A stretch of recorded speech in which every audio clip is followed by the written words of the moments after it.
Pemirsa Dokter TV, saya Dr. Kalan Syari. Kali ini saya bersama dengan Dr. Nur Rahmawati, spesialis saraf. Halo dok. Hai dok. Dok, ini ternyata penyakit COVID-19 dapat dikatakan sebagai penyakit seribu wajah. Karena dia bisa menyerang semua organ tubuh kita dan menimbulkan gejala yang berbeda. Dan gejala yang cukup mengganggu, khususnya laki-laki, adalah gangguan fungsi ereksi. Dok, ini bagaimana dapat terjadi pada laki-laki dan sebetulnya apa sih yang terjadi sehingga bisa timbul gejala disfungsi ereksi? Oke. Sebenarnya ya dok ya, kalau ditanya mekanismenya gimana, itu juga kita masih meraba-raba. Artinya gimana caranya dia bisa menimbulkan gangguan saraf, selain di otak dia juga bisa mengenai sistem saraf otonom. Nah, sistem saraf otonom ini misalnya gangguan berkemih, kemudian gangguan fungsi seksual gitu. Caranya adalah salah satunya adalah si COVID ini bersifat neurotropik dok. Jadi dia merusak sistem saraf gitu. Kenanya mana aja itu juga tidak bisa diprediksi dia akan menyerang mana gitu. Tapi yang pasti seluruh tubuh kita ini terdapat sitokin. Nah, badai sitokin itu tadi bisa terjadi di mana aja. Selain badai sitokin, kemudian si COVID itu sendiri yang merusak sistem saraf kita. Lalu si COVID ini sendiri juga bisa menimbulkan kekentalan darah. Nah, kekentalan darah ini yang bisa mengakibatkan penyumbatan di lokasi-lokasi tertentu gitu. Salah satunya ya di tempat fungsi seksual itu tadi gitu. Jadi virus COVID ini dia dapat menyebabkan peradangan pada pembuluh darah yang menyebabkan gangguan aliran darah. Ditambah lagi dengan tadi dok ya, pengentalan darah. Benar. Dan hal ini akan menyebabkan gangguan aliran darah ke penis. Iya. Dan menyebabkan disfungsi ereksi. Tapi dok, banyak juga laki-laki yang setelah dia dinyatakan sembuh dari COVID-19 masih merasakan gejala disfungsi ereksi. Nah, ini bagaimana dok? Apakah dapat dipulihkan kembali dan bagaimana cara memulihkannya dok? Oke, untuk memulihkannya adalah salah satunya dengan vitamin saraf. Nah, vitamin saraf ini bisa kita dapatkan dari konsultasi dokter dulu tentunya ya dok ya, karena kita nggak tahu nih seberapa berat dan seberapa ringan kebutuhan vitamin sarafnya sendiri, sejauh mana. Nah, itu perlu dikonsultasikan sama dokter. Kemudian yang kedua adalah tetap memakan makanan yang sehat dan lalu juga exercise. Dok, selain gangguan akibat inflamasi dan gangguan aliran darah ke pembuluh darah penis, apakah dengan banyaknya berita-berita yang cukup membuat stres ya tentang pandemi ini dapat mempengaruhi fungsi seksual seseorang? Iya, tentu sekali dok. Jadi pada pasien-pasien dengan COVID ataupun non-COVID di masa pandemi ini, kita semua cenderung stres, depresi. Nah, depresi itu tadi akan mengganggu fungsi seksual juga. Selain itu, fungsi seksualnya itu sendiri nanti akan menimbulkan depresi. Jadi semacam tektokan atau lingkaran setan gitu ya dok ya. Ya, seperti itu. Jadi karena gangguan fungsi seksual menyebabkan dia stres, ditambah lagi karena berita tentang pandemi bikin dia stres, dan stres ini malah menyebabkan dia tidak bergairah, menurun libidonya, dan tentunya akan menyebabkan gangguan fungsi ereksi. Iya. Dok, dan sebetulnya kalau kita membahas tentang gangguan fungsi ereksi pada laki-laki, hal ini juga akan berdampak ke pasangannya, perempuan. Nah, sehingga perempuan pun juga akan mengalami gangguan fungsi seksual karena tidak mendapatkan kepuasan akibat gangguan fungsi ereksi pada laki-laki. Nah, ini bagaimana dok? Apakah ada semacam bantuan atau latihan dari bidang neurologi supaya bisa mengatasi, paling tidak bisa membantu merilis stres, cemas akibat pandemi dan akibat gangguan fungsi seksual ini? Oke, jadi COVID ini memang multidisiplin ilmu ya dok ya, artinya saya tidak bisa berdiri sendiri sebagai neurolog, kita juga perlu berdampingan dengan psikolog, di mana depresinya itu baik untuk kita tangani ke pasangannya dan juga ke pasiennya itu sendiri gitu. Dok, tadi kan disfungsi seksual itu bisa terjadi pada laki-laki. Nah, kalau yang pada perempuan gimana dok? Pernah nggak dokter baca dari beberapa referensi gitu? Jadi ini memang saling terkait dok ya. Kalau misalnya ada gangguan fungsi ereksi pada laki-laki, tentu akan berdampak kepada perempuannya. ereksi yang tidak keras optimal itu akan membuat perempuan tidak bisa mendapatkan rangsangan yang optimal. Jadi G-spot perempuan tidak dapat terstimulasi dengan ereksi penis yang tidak optimal. Dan tentunya ini akan menyebabkan perempuan sulit menikmati hubungan seksual dan tentunya nantinya akan sulit mencapai orgasme. Oleh karena itu, kalau terjadi gangguan fungsi seksual pada laki-laki, tentu akan menyebabkan gangguan fungsi seksual pada perempuan. Oleh karena itu, untuk mengatasinya tentunya mesti melibatkan pasangannya, Dok. Ya. Jadi supaya ada saling mendukung. Karena kalau misalnya gangguan salah satu menuntut gitu Betul. juga malah bikin stres dan malah makin terganggu gitu ya, Dok. Karena, Dok, apalagi kalau fungsi ereksinya tidak optimal, laki-laki yang ereksinya tidak keras optimal itu cenderung lebih cepat ejakulasinya. Begitu sudah ejakulasi, tentu kan ereksi penis menjadi lembek kan, jadi akan membuat perempuan akan semakin sulit untuk bisa mencapai orgasme. Nah, oleh karena itu untuk terapinya tentunya membutuhkan terapi berpasangan, jadi dilibatkan pasangannya.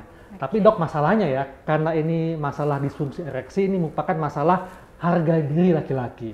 Jadi banyak sekali laki-laki yang malu untuk datang konsultasi ke dokter, apalagi mengajak pasangannya. Akibatnya banyak laki-laki yang mencari pengobatan sendiri. Misalnya ke toko obat, langsung beli obat kuat dan sebagainya. Padahal obat-obatan itu sangat berbahaya ya, Dok ya. Bahkan di beberapa berita pernah ada yang menyebabkan kematian gitu ya, Dok. Sebetulnya obat-obatan tersebut adalah obat resep dan memang hanya boleh dibeli di apotek resmi, bukan di toko obat, karena hal ini menyangkut keaslian obat tersebut. Benar. Dan tidak dosisnya. semua, betul, dan tidak semua gangguan fungsi seksual dapat diatasi dengan obat kuat.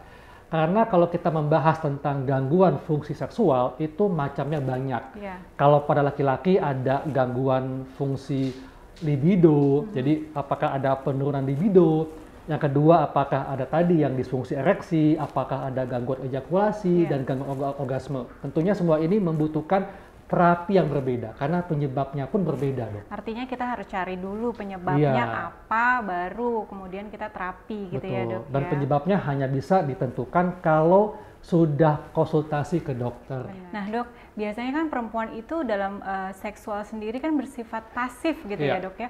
Apakah memang pasifnya itu karena COVID-nya itu sendiri atau karena masa pandemi kemudian stres? Atau memang misalnya sebelumnya pasien sudah kondisi pasif, nah kemudian ditambah dengan COVID dan pandemi jadi semakin lebih pasif, itu bagaimana, Dok? Ada pengaruhnya nggak? Jadi gini, Dok, memang perempuan itu banyak dalam posisi pasif dalam hal hubungan seksual karena hanya nerima aja. Padahal perempuan itu sebetulnya tidak hanya sebagai objek tapi harus bisa menjadi subjek juga. Karena yang namanya kepuasan seksual itu milik bersama, tidak hanya milik laki-laki saja, tapi juga milik perempuan.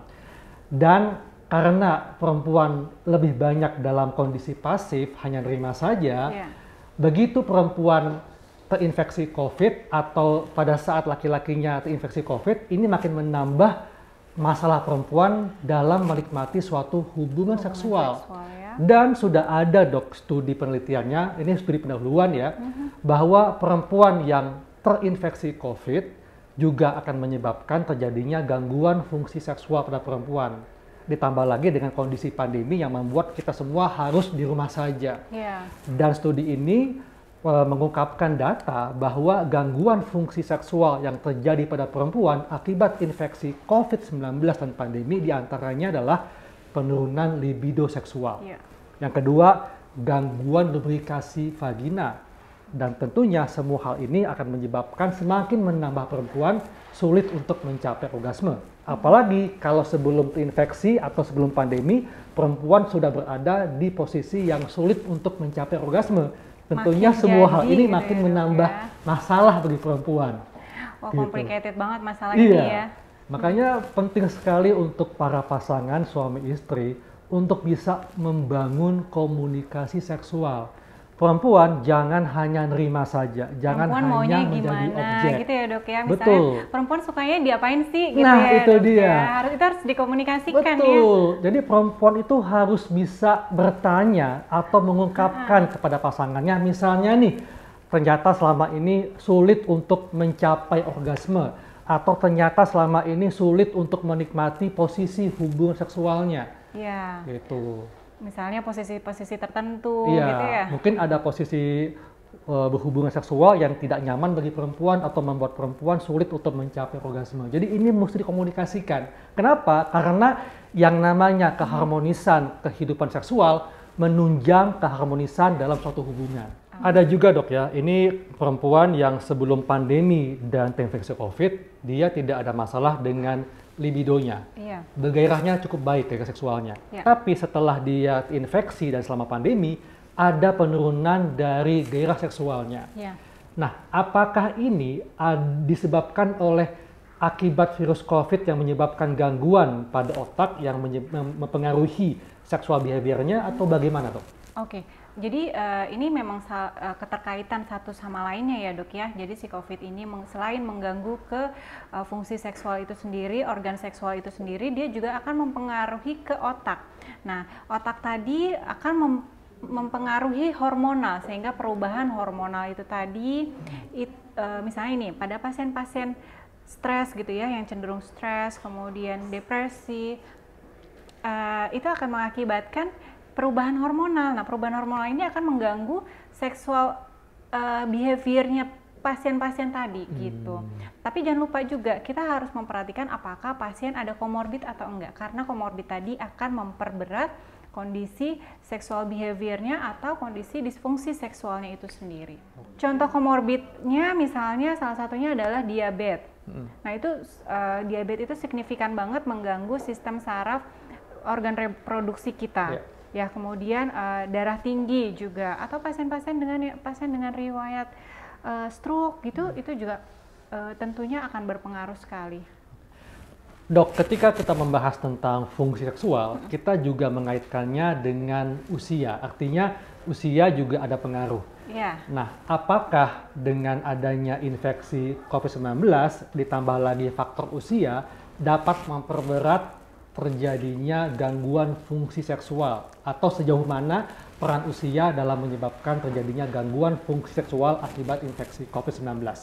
Oke, memang begini dok, jadi orang normal aja secara dengan bertambahnya usia dia akan terjadi degeneratif. Degeneratif itu artinya akan terjadi penurunan fungsi saraf itu sendiri. Itu masing-masing akan menurun dok kalau misalnya kita tidak mempertahankan hidup sehat, makanan-makanan sehat, exercise dan sebagainya. Tentu fungsi saraf-saraf kita ini turunnya akan lebih cepat gitu. Jadi otomatis pada pasien-pasien dengan usia tua, dengan post-COVID, nah itu akan cenderung bisa aja lebih buruk kondisi seksualnya atau kondisi libidonya dibandingkan pada pasien yang usianya muda.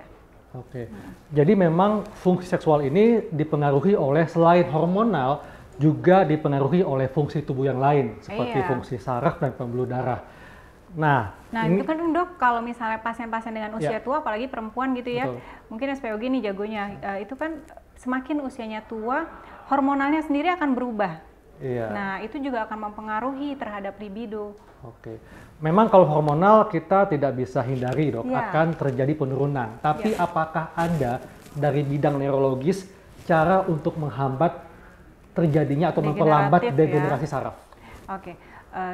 Yang pertama adalah olahraga ya, secara rutin, kemudian yang kedua makan makanan yang sehat, hindari banyak kafein ataupun nikotin ya, kemudian hindari stres juga tentunya, dan kalau memang diperlukan vitamin-vitamin yang mendukung perbaikan saraf.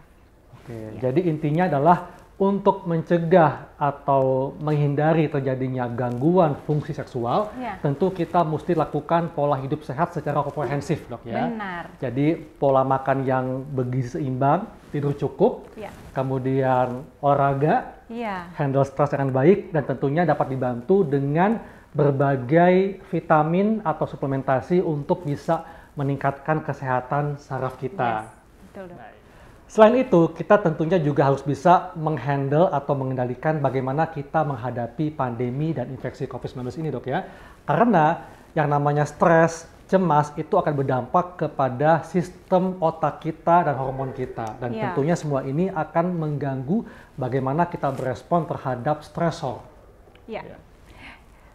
satu kuncinya dok, harus berpikir positif bahwa COVID adalah bukan segalanya, bahwa di masa pandemi ini kita bisa melewati pandemi ini bersama-sama dengan baik, sehingga ketika kita berpikir positif, otomatis tubuh kita juga akan meresponnya secara positif, sehingga fungsi-fungsi seksual atau mungkin gangguan lain, stres dan lain sebagainya yang bisa mengakibatkan kelainan-kelainan neurologi lain itu bisa dihindari. Ya, jadi tetaplah optimis, karena dengan kita berpikir optimis, maka kita bisa melalui semua hal ini dengan baik.